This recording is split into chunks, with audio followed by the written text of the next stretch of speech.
I, female 32, have a leg disability that got worse to the point that I could no longer work. So I stayed home with the kids for 4 years. I had plenty of free time after the kids became more independent, and I sat around all day long. I have a sewing hobby I learned while living with my grandmother since I was 13.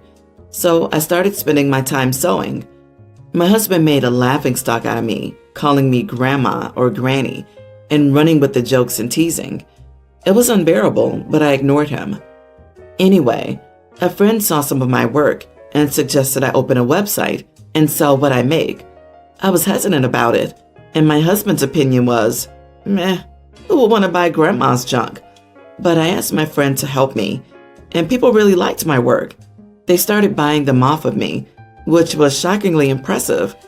I started really investing in this, and in 1 month, I made over $200 to $300. It's been 3 months now into the business. When money started coming, my husband would ask me to buy something, make a restaurant reservation, or even fix his car. When I refused, he'd say I have money for my sewing business and should pay.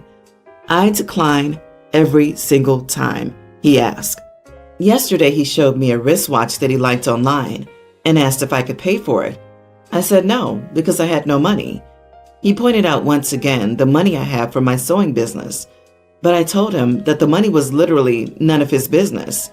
He blew up, saying that I was being selfish and mean, and said that the business profit should be split equally between both of us.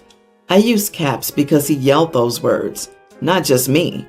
I told him he not only mocked me for sewing, he even doubted my potential. Besides that, I do all the work, so why should he expect profit? He said that he as my husband gets half, and I should really consider it or stop the sewing thing altogether. I laughed, thinking he was messing around, but he left the house and then came back looking angry. His friend called to scold me, reminding me that my husband already does enough for me to be able to find time to sew, and so he deserves a percentage, but I still refused. Now his family's pressuring me to share the money, but I'm still refusing. Am I the idiot? Everyone's the idiot here. Your husband sucks for belittling you and discouraging you, but I assume your husband works and has been bringing in an income that he used to pay for food and shelter. You got to share in that, didn't you? Your husband may not deserve a percentage, but you're supposed to be in this marriage together. It doesn't sound like you are. If that's the case, end it with him so you can both find someone more suitable. He's a bit of an unsupportive jerk, but why is your income only yours and his is both of yours? A bit? No, he's a huge, massive, raging, unsupportive idiot. I'm with the wife on this one, though I have to say, if my partner were as disrespectful as OP's, then I would have been gone long ago. He has no respect for her or her business. He's just sticking his grubby hands in the piggy bank now that she's making money. How much would he be paying for before and after school care for their children so he can go to work? Her business is a home business that she does in addition to being a stay-at-home parent. Is he paying her for her job or investing in her business? It seems like he's asking for things for himself. Fix his car, buy a watch, take him out to a restaurant, not the household. So, not the idiot. He mocked, laughed, and called you names. But now that your hobby's making money, he wants to spend it for you. Also, because his friend and family are all in your personal business, his pressure didn't work. So he's trying to use friends and family to pressure you. So, do you two even like each other? I don't think so. I am 20 years old and currently attending college. In one of my classes, there's a girl who's on the autism spectrum. I'll call her Melissa. I had never interacted much with her, but we recently ended up in a group project together. Our group divided itself into duos to do each part of our project, and I ended up with Melissa. Another group member told me to only give Melissa the easy task due to her condition. Not wanting any trouble, I went along with it and gave her only the easy task. We were working in the library, and she very quickly finished her job. I was still working. A couple of minutes passed, and she mustered all her courage to ask a straightforward question. I'm already finished here. Can I help you? I tried telling her I could handle it on my own, but a few minutes of silence later, she talked again. I don't like group projects. Every time the group never lets me participate properly, like I'm incapable, it upsets me. Her expression was blank as she said it, but she was clearly upset. I empathized with her at that moment. It must be frustrating to be treated as lesser because of how you were born. I then asked for her help and passed some tasks on to her. Although her expression was blank, I sensed her eyes spark with joy. So with her participation, we ended things much faster. The next day we submitted our part of the project to the group, and they got mad at me for giving her a hard task she couldn't fulfill. They called me selfish and cold-hearted, although Melissa clearly wanted to participate. Am I the idiot? Melissa is attending college. Melissa passed the same entrance boards that you and everyone else did to get into that college. This means that she's perfectly capable of doing the work necessary to get a degree. If she couldn't, she wouldn't have passed the entrance boards. It seems that you're the only one of her classmates that has looked past her autism and allowed her to be an actual student. You're the only one of her classmates that has allowed Melissa to determine what her limitations are and not force limitations on her. So, no, not the idiot. The taught mindset of people with disabilities not being able to do certain tasks is harmful, dehumanizing, and excludes them from being helpful or a part of the team. People without limbs can run marathons. People in wheelchairs can play basketball, and so on. Just because someone is visibly disabled does not mean they're not capable of being intelligent, talented, or useful to the team. The other teammates are the idiot because they're stereotyping, being judgmental, and choosing to treat others without respect or seeing them for who they are. Easy tasks are insulting. Also, it seems like Melissa completed the task perfectly and competently. If she did tasks badly and they had to be redone, which created a bunch more work for everyone, that would be a valid reason to stick to giving her easy tasks in the future. But also, that has nothing to do with autism. You should evaluate people on their performance, not their diagnosis. Thank you for being kind. I don't mean for this to sound overdramatic, but Melissa will likely remember you for a very long time for actually seeing her. My late wife passed away 6 years ago. I have 2 kids, Adam nearly adult and Leah teen. Their mom inherited a necklace from her mother. Her mother inherited it from her mother. It's a tradition in the family to pass this necklace down to the daughters. My late wife gave me the necklace to keep and then gave it to Leah when she was legally an adult. No one knew about this except my current wife. Well, she told Adam about it, and he barged into my office the other day, asking what his mom had left for him. I was confused. I asked what was wrong, and he brought up the necklace. I explained the sentiment behind it and told him I planned to give it to his sister before she moved out for college. He demanded to have the necklace since he too is our child, but I said it was gifted to his sister specifically, not him. He went on about favoritism and whatnot, but I told him it's a tradition that involves only the daughters in the family. I told him it's his mom's wish and he should be respectful of it, especially when he has a ton of her stuff. He got enraged and called his mom and me misogynistic idiots for agreeing on, let alone carrying on with this misogynistic BS. I said I was done arguing, and he went upstairs and stayed in his room after yelling at his sister. He refused to eat or speak to either me or Leah. My wife says I should give it to him to keep the peace, but I declined.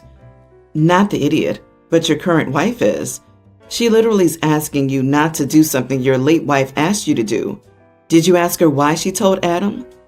Does your current wife not like your daughter? Why would she tell Adam when your daughter isn't even aware? What a lovely surprise for your daughter that's completely destroyed. Now that special moment of getting a gift from your late mother is tarnished with Adam's entitled attitude. The first thought that jumped to my mind is she's jealous of your daughter and doesn't want her to have something from her mom. I would really question your wife's actions and have a private word with your daughter to see if she's treating her well when you're not around.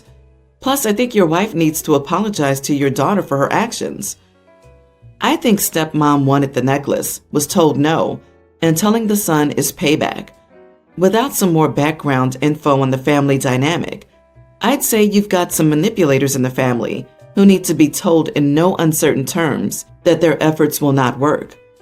People also forget that these types of traditions are often so that women have a valuable asset to sell or pawn to get themselves out of bad situations.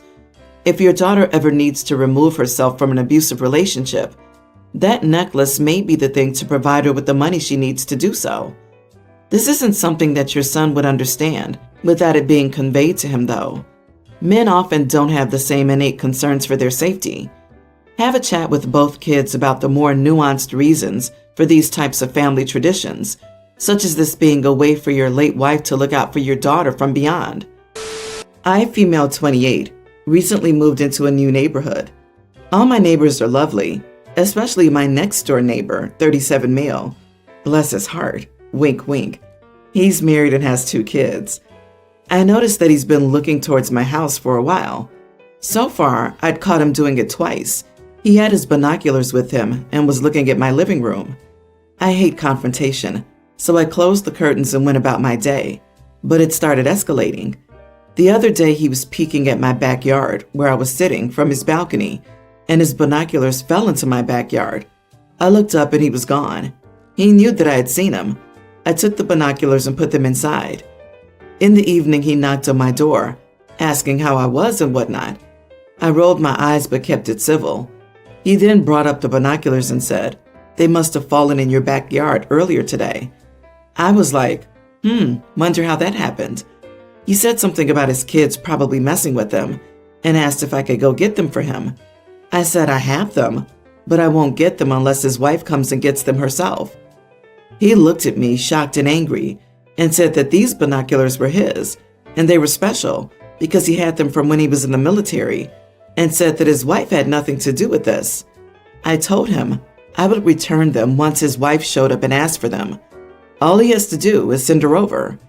He threw a fit saying he can't send her because she'll misunderstand the situation. I told him there was no misunderstanding if their kids were the ones using the binoculars, and insisted I won't give them back until his wife got them. We got into an argument, but he kept his voice as low as possible and then left looking furious. He's been complaining about me wanting to stir drama and demanding I return his binoculars to him and leave his wife out of it. Am I the idiot? Not the idiot. Wow. Honestly, good for you to stand your ground on it. The whole situation is creepy as heck. Alternatively, to avoid potentially the police getting involved, you could wait till he's not at home and take them to the wife yourself. You could even describe her husband's behavior. Make this moron squirm. Your neighbor's a creep. He knows he's doing something wrong, and he's trying to get away with it. I'm sure other neighbors have noticed. If you see Creepy's wife, see if you can talk to her. I wouldn't be surprised if he were caught peeping on other neighbors in the past. This may be why his wife will misunderstand the situation. Get some cameras and close the curtains facing their house. Then if he watches you in the yard again, snap a photo and call the cops. Better yet, take the binoculars to the police station and return them there. Let them know you're uncomfortable with his voyeuristic behavior and want to avoid personal contact. Let the police handle it as they wish. If they end up visiting or contacting him, that might discourage him. It might also let his wife know of the situation in a way that doesn't directly involve you. If the situation escalates, you also have a record of his behavior. Unfortunately, unless he was entering your private property to spy on you, there's nothing you can do about it.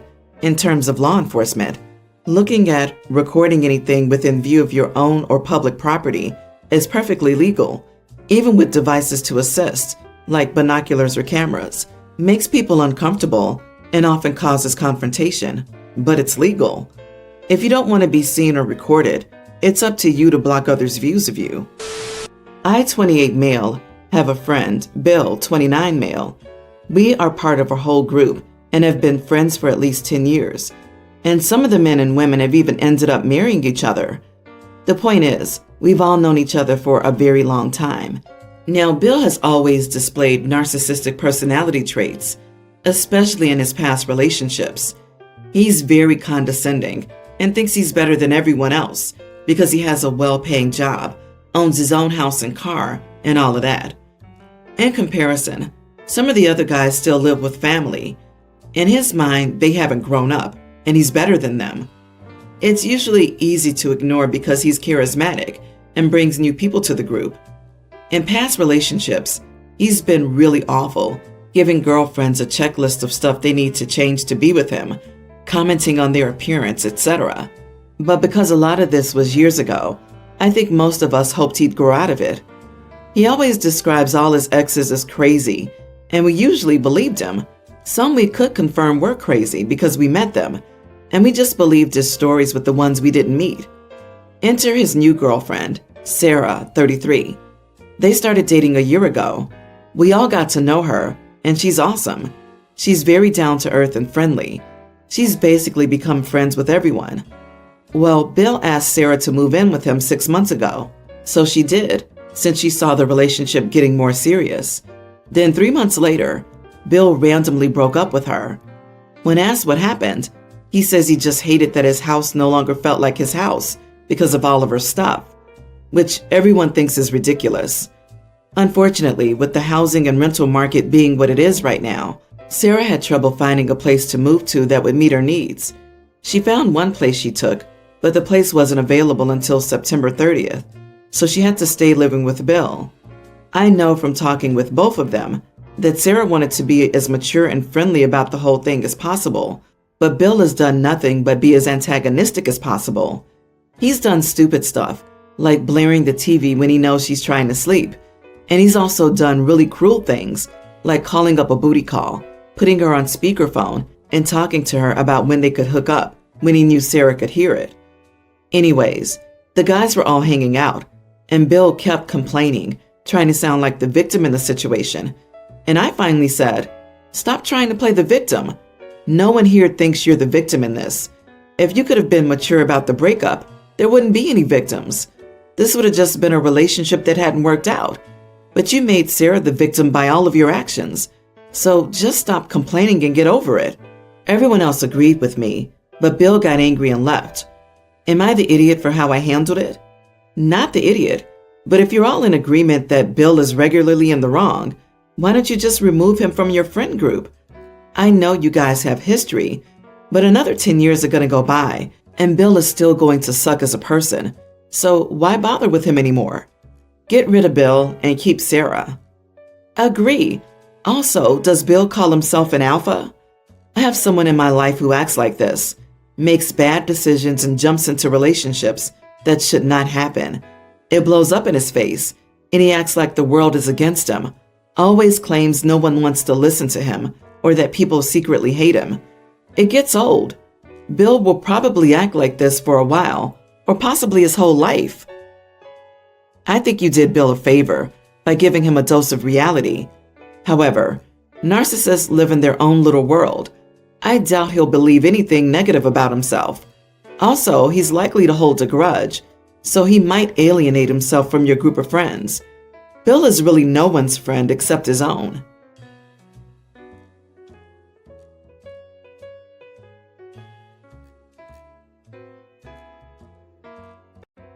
So, my husband is a jokester and a prankster. He has a habit of pulling pranks, especially on my birthdays. He judges my reactions as overreactions and says I should loosen up and be extra happy because he thinks he's making my birthdays extra funny. But it actually upsets me and puts me in a position where I get laughed at and recorded by his family. He planned for my 26th birthday this past week, which was held at a restaurant. I told him I wouldn't go if he was going to pull one of those pranks he's famous for because it's a public place and I didn't want to be publicly humiliated. He swore on his mom, on the Bible, promised me, and brought 2 witnesses. He wrote an agreement stating he'd pay money if he pulled a prank. I believed him and said that I'd go. I had to cancel with my parents who wanted to celebrate at their house. The day of my birthday, I got a text from one of his friend's wives telling me she heard him tell her husband about the prank he was going to pull at me at the restaurant. I was stunned as she detailed what the plan was going to be. I felt so upset and anxious. He went ahead and got to the restaurant to ensure all was set. I ended up deciding not to go. He started calling and then texting, asking where I was, and saying that the party was going to start without me. So I turned my phone off, went to my parents' house and had a small party. I went home at 7 p.m. and found my husband fuming. He lashed out, asking why I didn't show up to the party after he had put money, time, and effort into it. I told him why, and he called his friend's wife a liar, reminded me of all the promises he had made, and accused me of not trusting his word. I said I couldn't take the chance and risk having him ruin another birthday of mine. We had a huge argument. Then he started giving the cold shoulder while pointing out how I embarrassed him and wasted his time and money by not showing up. So, am I the idiot? Not the idiot. You were just pulling a prank on him by not showing up. Why doesn't he find that hilarious? He should loosen up. He's overreacting. Are you even sure he actually likes you? He calls your reaction to being pranked and publicly humiliated in front of his family, no less, overreactions. He doesn't take your feelings seriously or into account at all. Instead, he continues to do it. If his friend's wife were a liar, she wouldn't have been able to go into detail about the prank he'd set up. Every story I've seen about pranking is just immature idiots using pranking as an excuse to be immature idiots. He probably got the friend in on it and was going to carry out the prank so that it wasn't him doing the pranking, thus him not breaking the agreement. Maybe I'm just an idiot, but I feel like if you need him to swear on his mom, swear on the Bible, promise you, bring 2 witnesses, write an agreement stating that he'd pay money if you pulled a prank, and then you still have doubts, it's not a marriage worth being in. I couldn't live with this lack of trust. The fact that you both treated that conversation like it was normal shows how deeply you've gotten yourselves into delusion. Hard agree. I cannot imagine living with and being in a relationship with someone who's that untrustworthy.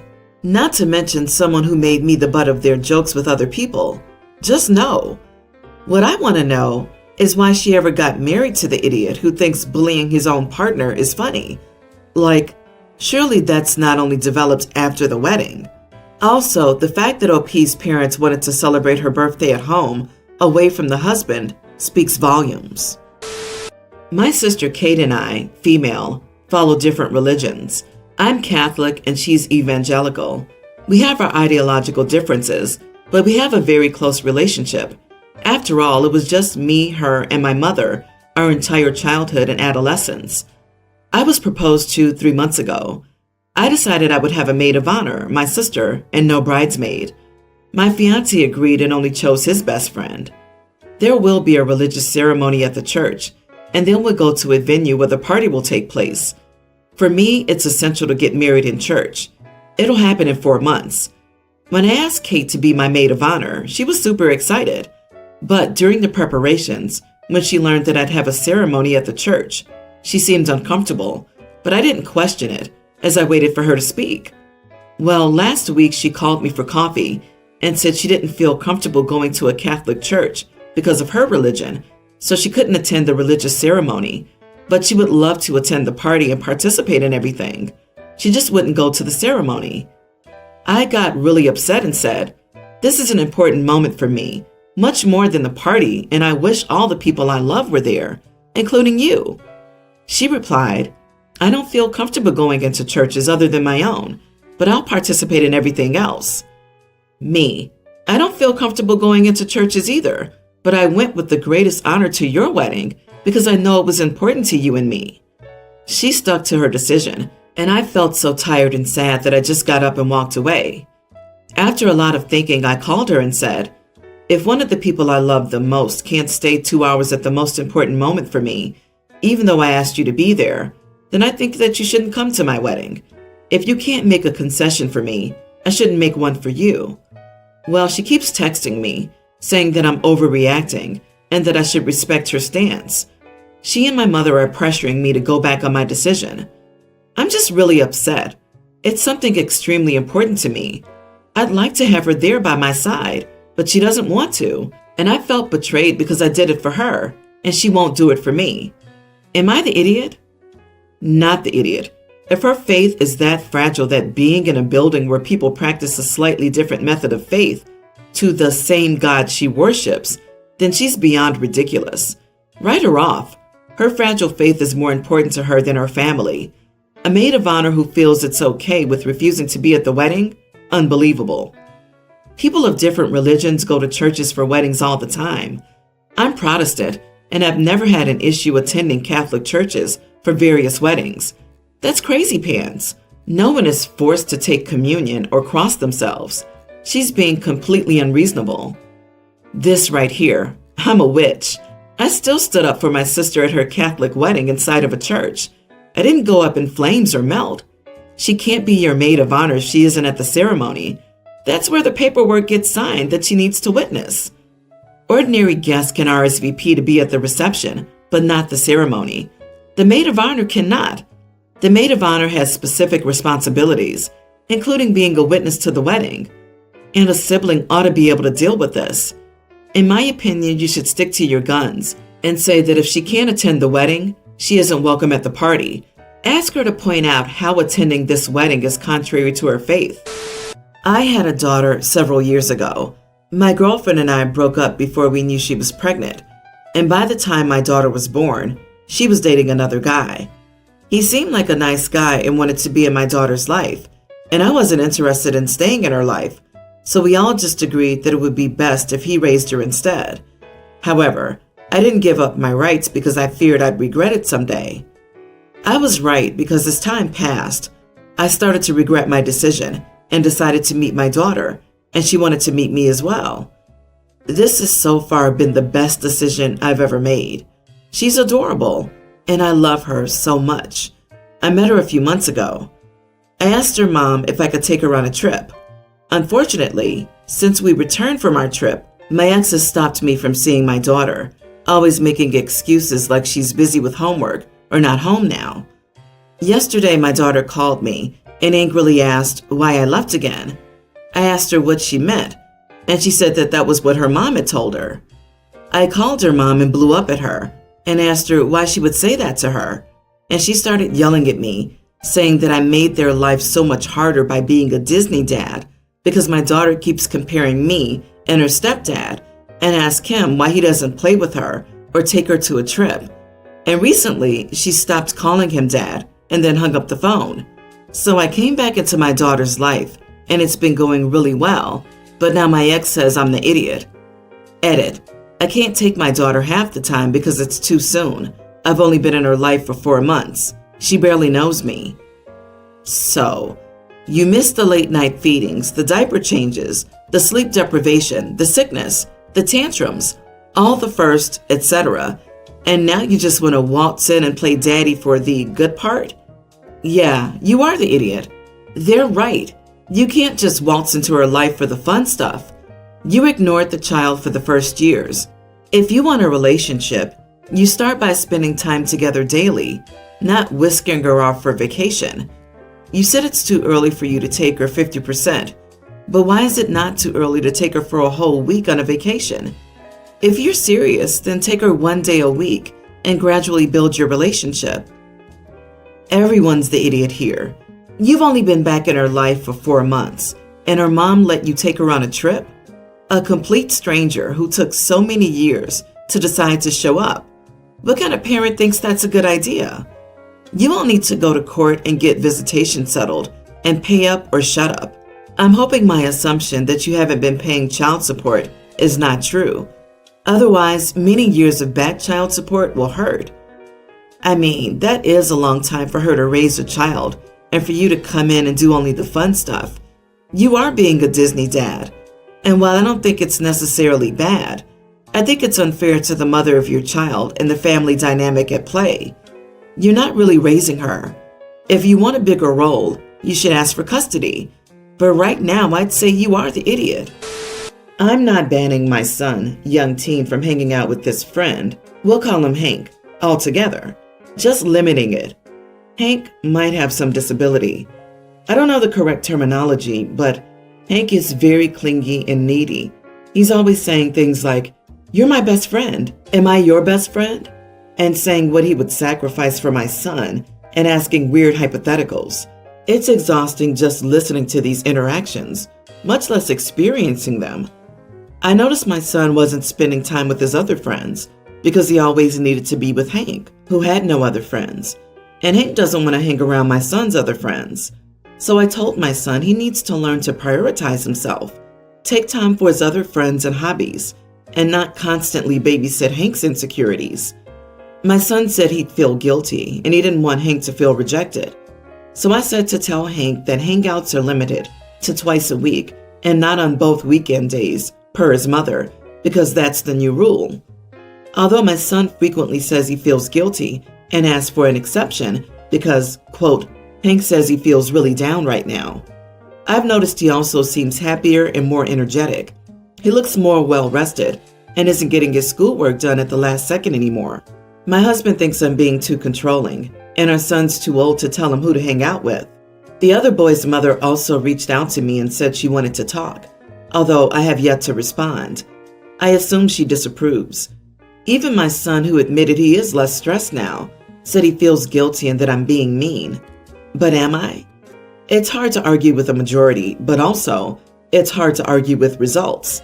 Am I being a witch to this poor kid? Not the idiot. Your son's being treated like an emotional support animal and is being isolated. It might not be intentional, but it's still happening. Your son feeling guilty about not being able to hang out with Hank all the time doesn't mean it's healthy for him to be with Hank all the time. Frankly, it sounds akin to an abusive relationship. Feel too guilty to leave, isolation, being someone's only support system, etc. Hank needs to talk to a therapist or an adult in his life or something. But all of Hank's problems are not your son's problems. And if Hank refuses to hang out with the other kids, it's not on your son to soothe his anxiety every time. Hank is insecure, but that doesn't mean your child has to be his crutch. It's a valuable lesson for all when it comes to friendships and romantic relationships. You can't infinitely actively sacrifice for someone. You deserve support and happiness too. You can't help someone that's unwilling to help themselves. And 100% of that responsibility is on you to make their lives tolerable. However, you won't always be there to establish boundaries on your son's behalf. This is something he'll have to learn to do for himself in the future. So maybe you need to circle back with him soon and talk about how things have changed since you imposed this limit. Sure, he feels guilty, but what else is he feeling? What has changed in his life now? What are the positives and negatives of this change? As for Hank's mother, that's a different subject, and you aren't necessarily obligated to explain yourself to her. I've been dating my girlfriend for over a year now. She has one daughter, Haley, teen, who has a birthday in 2 weeks. I have a daughter of my own and I share joint custody. We'll call her Daisy, a tween. Her mother sees her on the weekends, but she doesn't care for Daisy outside of her weekend visits due to her struggles. Even then, when she's returned, she doesn't seem fully cared for, but that's what the court ordered. Our breakup was mutual, so we maintained a relatively chill and friendly co-partnership despite her issues. I've been going through hard times. I got laid off from my job 2 months ago and only recently found another position to take up. While my girlfriend does crafts to make money, our savings dwindled during that time. So when my daughter's birthday came up, it was either we threw a party or got her the present she wanted, some $150 microscope kit for kids. My girlfriend and I decided it was better to celebrate privately with a gift for her to enjoy. We didn't invite family or friends over to avoid extra cost and judgments. We wanted her to enjoy her gift and play games with us. Daisy seemed a little disappointed when we explained how we would handle her birthday prior, but she seemed to be having a good time and was happy when she knew what to expect. Now it's my girlfriend's daughter's birthday. We now have some money, so I wanted to throw her a nice teen birthday. I'm not sure if this is still a thing people consider a big deal, but when I was a teenager, all my female friends had big parties for this birthday. During the planning, my ex suggested buying a full sheet birthday cake for Daisy, so when Haley's friends sing her happy birthday, she could also get her Make-A-Wish moment this year and feel special with her sister. She even suggested inviting 2 of Daisy's friends over to spend the night away from the older girls. I told her no, it would be Haley's special day, but Daisy seems content with what she had. It has also been over a month, and it'd be a bit ridiculous. She accused me of only caring about my new kid and that she'd never snub Daisy the way I am to Haley with her boyfriend's kid, which I believe she does for the sake of that kid. She's been very hostile towards me since. It doesn't seem like she'll get over this soon. Am I the idiot, or was this an unreasonable request? To clarify, Daisy's used to the typical middle-class child party. She wanted something at Dave and Buster's with her friends, but we couldn't do it at the time. As for Haley's, this year we're renting out a local venue with a pool and hosting a party there with a DJ. You are the idiot. The fact you didn't have money a month ago and do now doesn't change the fact that you're throwing an elaborate party for one daughter after having canceled a birthday party for your other one. Of course she's taking from that she's less valued. Or worse, it'll look like you skipped out on her party so you could afford your girlfriend's daughter's birthday. Yeah, the fact that more money's being thrown at the other kid a month later for a full birthday party is just salt in the wound. I might not make a cake and invite Daisy's friends. I might offer her a makeup party on a different date instead. But your ex is right, and you're treating Daisy poorly. There's no reason not to make up for having failed to give her a party. Why are you paying for such a grand birthday party for your girlfriend's daughter? Why didn't you put that money back into the savings account that you had to raid? Why isn't your girlfriend, the birthday girl's mom, paying for this? Unless you won the lottery, how the heck did you suddenly have such a change in finances? Where's Haley's dad in all of this? Why hasn't her mom been saving up for a big party? Also, tell your girlfriend to get a job. What is this, 1940? Agree. She's not even his daughter. She's the girlfriend's daughter. OP is technically under no obligation to spend on a birthday party for a child who isn't even his, while his child gets shunted off to the side. You are a terrible father. And honestly, maybe your ex is the better parent. Maybe one day when your daughter leaves you, you'll finally understand how badly you messed up.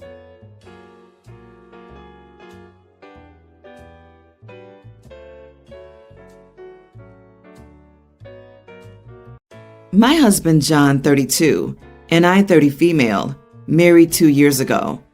I'm John's second wife. His first wife, Isabel, passed away 9 years ago. At the time, she was 7 months pregnant with a baby girl, who they planned to name Rose. John blamed himself for what happened. He had to go to therapy for a long time to recover. He still talks about Isabel sometimes and has pictures of her in the house. 5 months ago, I found out I was pregnant. It wasn't planned, but John and I were still thrilled. A few days ago, I went to an ultrasound appointment, and it was revealed we were having a girl. We've been throwing baby name suggestions around for the past few days. However, he came to me this morning and said he finally knew our daughter's name. Isabel is a first name, and Rose is a middle name. I was taken aback for obvious reasons and asked him why. He looked at me weirdly and said it was to honor his late wife and daughter. This was surprising to me since we've talked about having kids before, and he's never mentioned wanting to name our kids after Isabel or Rose. I told him I wasn't comfortable naming our child Isabel Rose, since it would feel like we're trying to replace them. He kept trying to convince me and said that it would be like his late family could live again through our daughter. But I just want our daughter to be her own person and not to feel like she's growing up in the shadow of 2 deceased people. John got mad and accused me of forcing him to act like Isabel and Rose never existed. I said that wasn't true, and we would still talk about them and remember them with our daughter. But he said the best way to remember them would be to name our daughter after them. He also called me a hypocrite because I suggested my sister's name. My sister's alive, as a middle name. I said that was different because our child would still have her own unique first name, and I only suggested it because my sister's planning on being a loving aunt. Finally, he called me disrespectful of the dead and said that he wasn't going to change his mind. He went to our room and has not come out. I consulted my family and friends, and while most agree I'm not the idiot, a couple of them say John is grieving and I should just let him name this kid, and I can name the next one. One friend, a therapist, even said that this is John's attempt to ease his guilty conscience, and that by refusing could make him spiral into self-loathing. I've also started to get Facebook messages from people I'm assuming are Isabel's family. John most likely told them about the situation, begging me to name my daughter after Isabel because they want another way to memorialize her. I hate to disappoint her family since they're grieving too, but I still don't want to. Am I being selfish? Am I being the idiot? Not the idiot. Your daughter's a child, not a memorial to the dead. Why would anyone think it's okay to put that load on your daughter? Your husband needs to return to therapy, just not your therapist friend. It seems you, OP, are the only one thinking of your child. Yes, but I hope OP does not give in to this emotional blackmail by your husband, Isabel's family, especially reprehensible in my view, and a few of her friends. Just think when your daughter learns that she was named after two dead people and meant to memorialize them. She'll think, I would, that she was created only to be a living memorial to two people long dead. It would hinder her development as an independent human and probably send her to years of therapy. He sounds like he's trying to recreate his old family, whether intentional or not. It's not healthy and not fair to you and your daughter as individuals. They all need to heal, but OP's baby is not theirs and not for their healing. This family has nothing to do with the baby now. Poor people have been stuck in grief for 9 years. My God, block Isabel's family. They only have your contact info because your husband gave it to them, specifically to harass a pregnant woman and to naming her baby after a dead woman she never met and a fetus. This should be one of the first things you discuss in couples therapy. I can guarantee it'll go further than that. OP's husband will likely take the child to meet his late wife's family, and it'll create boundary issues if the latter wife's family starts acting like this is the grandchild they never got, or a daughter like the one they'd lost. OP, I think if it's possible to stay with family or friends, for the time being, you should do so. My husband, 33, and I, 32 female, welcomed our second child. We also have a toddler daughter. Unfortunately, this pregnancy was a lot more difficult for me than my first one. I had complications and had to take an early maternity leave from work because my doctor recommended bed rest. Thankfully, everything with the delivery went fine, and our son is healthy and happy. To help while I was on bed rest, my mom came to stay with us. She came when I was about 8 months pregnant, right when I went on bed rest. She also stayed after the birth and recently moved back home a week ago. It was so helpful having her here, and I'm forever grateful. However, my husband could not have been happier to see her leave. He told me numerous times that he feels my mom is overbearing and that she inserts herself into every situation under the guise of helping. He says he felt marginalized in both his roles as husband and father the entire time she was here. I will admit that my mom can be very protective and almost overcaring, if that makes sense. She has a strong motherly instinct, and I can see how it would rub my husband the wrong way. However, I was not in a position to fight either one of them on anything, so I told my husband he was just going to have to deal with it and that it was short term. He was so happy to see her leave. I'm surprised he didn't throw himself a little party. Now that my mom is gone, he wants his parents to come to visit. They live far enough away that they'd have to fly here. I told my husband that I wasn't ready for visitors and that now that I'm more recovered, I want to spend time with just my family and bond. Instead of being supportive of my needs, he took offense and pretty much threw it in my face that I was okay with my mom being here for 3 months, and now I won't even let his family meet their grandchild. He accused me of having double standards and even asked if I hate his parents, which I do not. I just want some time with my nuclear family before having anyone else come to visit. My husband argued that his parents would be getting a hotel anyway, so it's not like they'd be staying with us. He just wants them to meet his new son. I told him that I was not forbidding his family from ever meeting our son, but that now was not a good time. He asked when a good time would be, and I told him I would tell him when I was ready for them to come. He told me he's tired of living his life entirely based on my timelines and needs. He said that at some point, what he wants should at least matter a little bit, instead of me constantly dictating the terms of our life. I told him that when he experiences a difficult pregnancy and birth, then he can dictate things. But until then, my needs matter more than his wants. He's now barely speaking to me. He will do things I ask and help with whatever I need, but it's like he's on autopilot and sulking because he can't get what he wants. So, am I the idiot? Let me get this straight. The baby's healthy. Congratulations, by the way. The baby is now 2 months old, not just a few days or weeks. The grandparents won't even be staying at the house to cause additional stress and crowds. They literally want to see their son's family and then will fly far away from you. How would you feel if the spouse of one of your children kept you away from your grandbabies for months? You are the idiot, OP. You are the idiot and a hypocrite. Your mother stayed for after the birth and just now went home.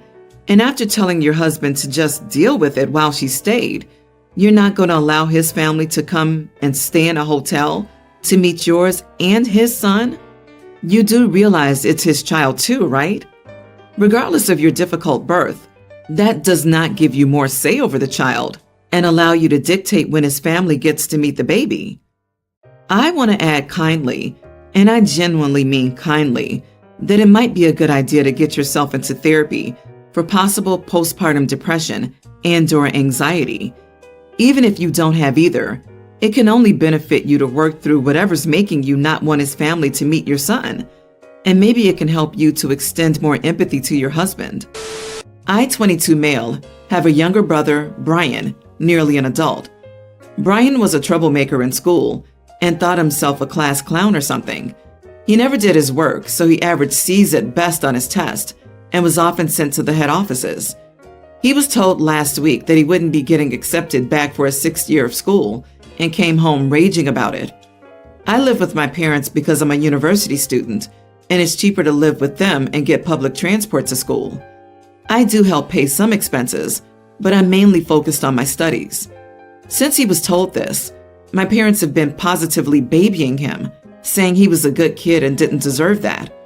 Or it was an extreme reaction to some jokes about him being a class clown. And honestly, it's so grating. I don't hate my brother or anything. I know I'm complaining about him a lot, but I'm sick of him having a victim complex over something that he's been warned about since even I went to school.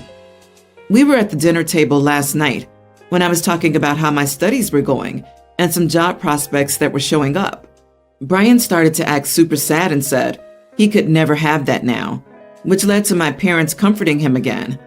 I guess I was annoyed with it because I said, "Weird of you to complain when you deserved it and knew it was coming." Everyone got quiet for a second before my dad set off and said that if I couldn't respect and show some empathy for my own family, then I should just get out. I left the table and returned to my room, but it's been super tense since. So am I the idiot? Edit. His school falls under a warning system.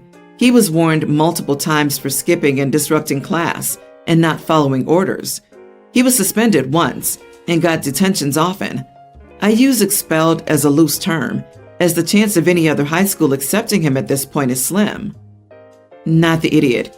Your parents babying him certainly isn't doing him any favors.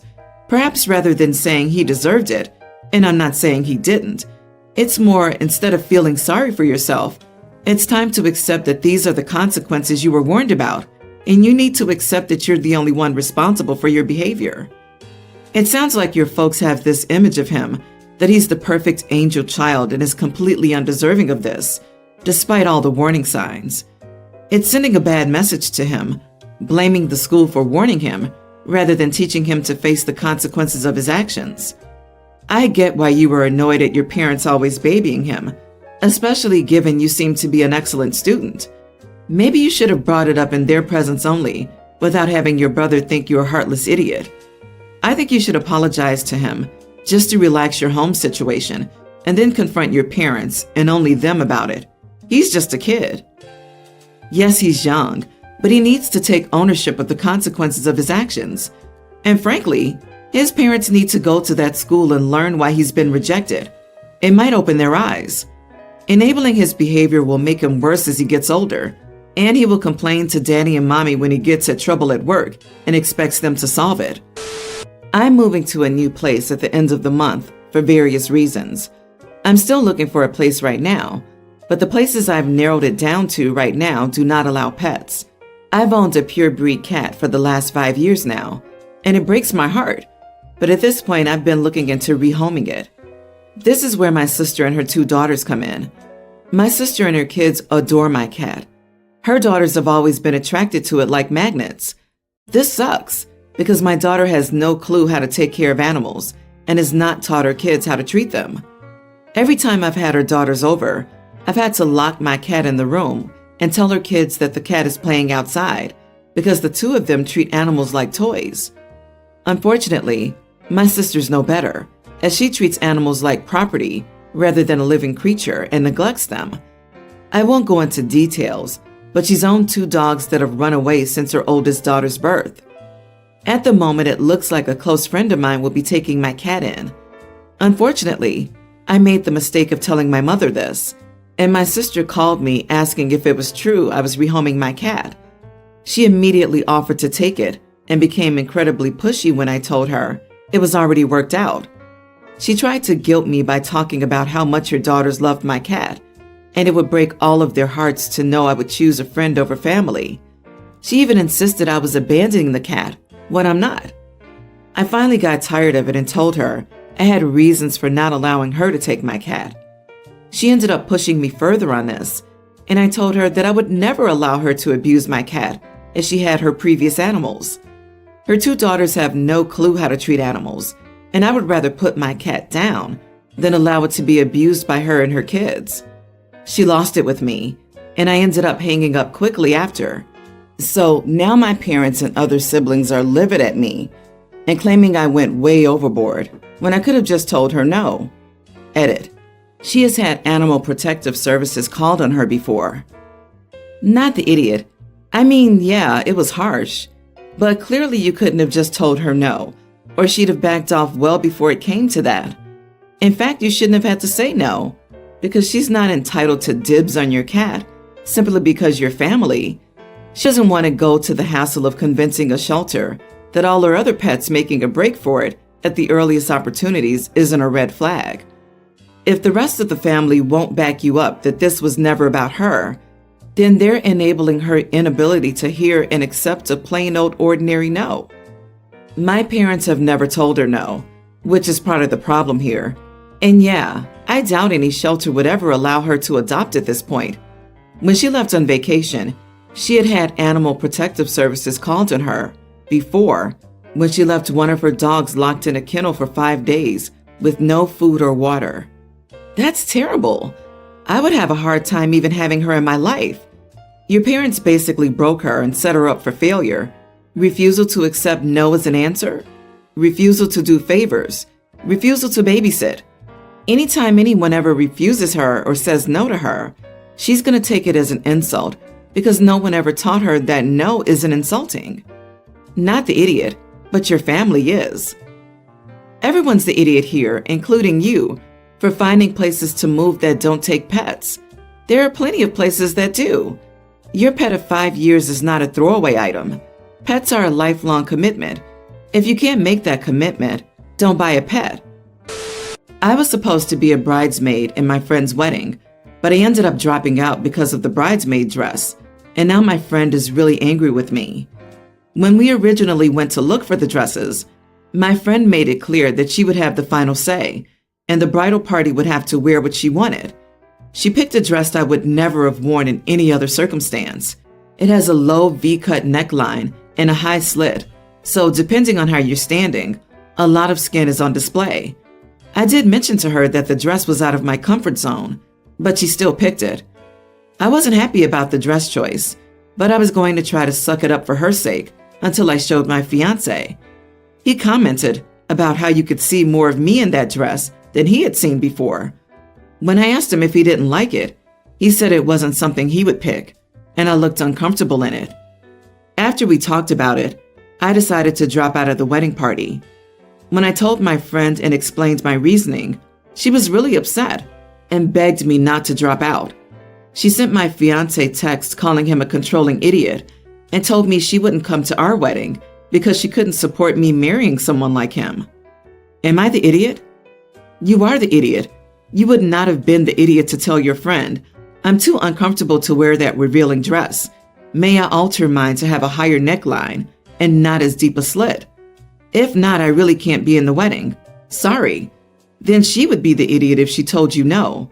Most weddings I've been to have bridesmaids in different dress designs due to pregnancy, religious modesty rules, or whatever. To pin your refusal on your boyfriend's opinion makes him sound like a controlling idiot, And you sound like a doormat. This OP. You are the idiot. It only takes a few stitches to shorten the slit and alter a neckline. You can also use dress tape to ensure you're covered where you want to be. You just dropped out without trying to compromise and then pinned it on your fiancé. Not the idiot, but I don't think you dropped out because of your fiancé. I think you dropped out because you felt uncomfortable in the dress, and what your fiancé said just spurred you to take the initiative. It's ironic that a woman who wants to put you in a dress you aren't comfortable in claims your fiancé is controlling because she can't get you to do what she wants. Beware of the bride.